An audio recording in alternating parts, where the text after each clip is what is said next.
الحمد للہ رب العالمین والصلاة والسلام علی سید الانبیاء والمرسلین۔ تاجدار کائنات حضور صلی اللہ علیہ وسلم کا فرمان ہے کہ لالچ سے بچتے رہو، کیوں نہ کہ تم سے پہلی قومیں بھی لالچ کی وجہ سے ہلاک ہوئیں۔ ایک شخص کا واقعہ ہے کہ وہ حضرت عیسیٰ علیہ السلام کی صحبت میں آیا اور کہنے لگا کہ میں آپ کی صحبت میں رہنا چاہتا ہوں۔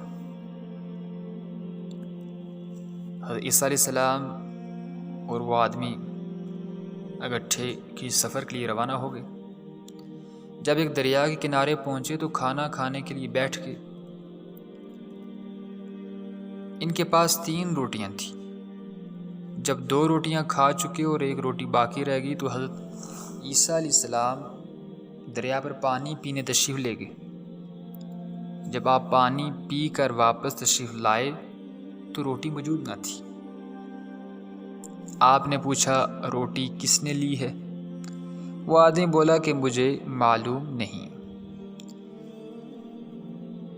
حضرت عیسیٰ علیہ السلام اسے لے کر آگے چل پڑے اور آپ نے ہرنی کو دیکھا جو 2 بچے ساتھ لیے جا رہی تھی۔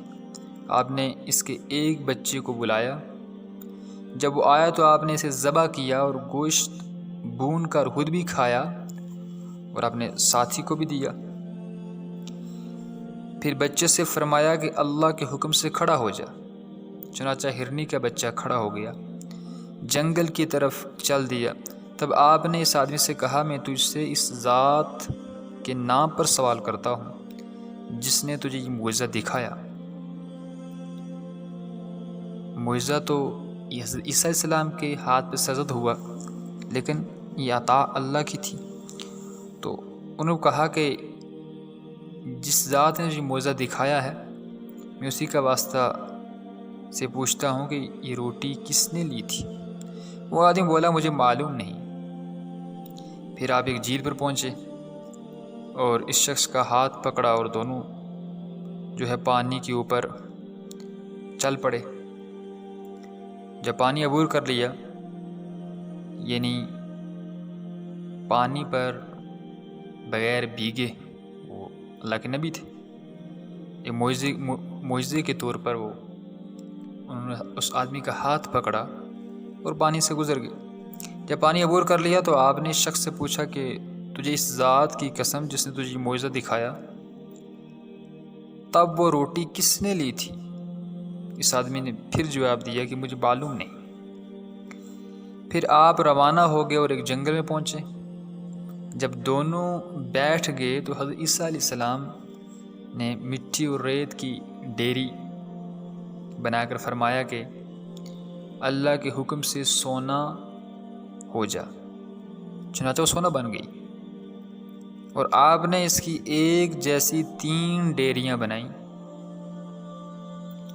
اور فرمایا کہ تہائی میری، تہائی تیری اور تہائی اس شخص کی کہ جس نے وہ روٹی لی تھی۔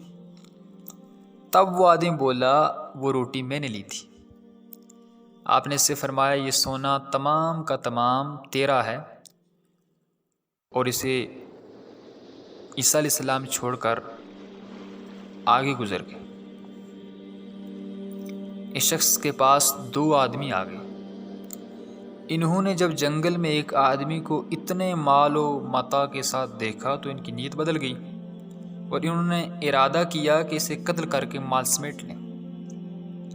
اس آدمی نے جب ان کی نیت بانپ لی تو خود ہی بولا کہ یہ مال ہم تینوں ہی آپس میں برابر تقسیم کر لیتے ہیں۔ پھر انہوں نے اپنے میں سے ایک شخص کو شہر کی طرف روانہ کیا تاکہ وہ کھانا خرید لائے۔ جس شخص کو انہوں نے شہر کی طرف کھانا لانے کے لیے بھیجا تھا، اس کے دل میں خیال آیا کہ میں اس مال میں ان کو حصہ دار کیوں بناؤں، ایسے حصہ دار بننے کیوں دوں، میں کھانے میں زہر ملا دیتا ہوں تاکہ وہ دونوں ہی ہلاک ہو جائیں اور مار اکیلا میں ہی لے لوں۔ چنانچہ اس نے ایسا ہی کیا۔ ادھر جو آدمی دو جنگل میں بیٹھے ہوئے تھے جنہوں نے اس تیسرے کو بازار میں کھانے کے لیے بھیجا تھا، انہوں نے ارادہ کر لیا کہ ہم اسے 1/3 یعنی تیسرا حصہ کیوں دیں، جو ہی وہ آئے ہم اسے قتل کریں اور دولت ہم دونوں آپس میں تقسیم کریں۔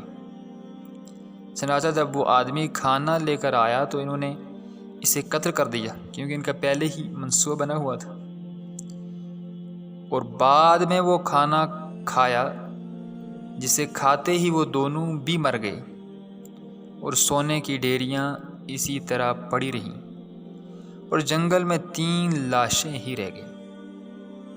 حضرت عیسیٰ علیہ السلام کا پھر وہاں سے گزر ہوا، اور ان کی یہ حالت دیکھ کر اپنے ساتھیوں سے فرمایا، دیکھو یہ دنیا ہے، اس سے بچتے رہنا۔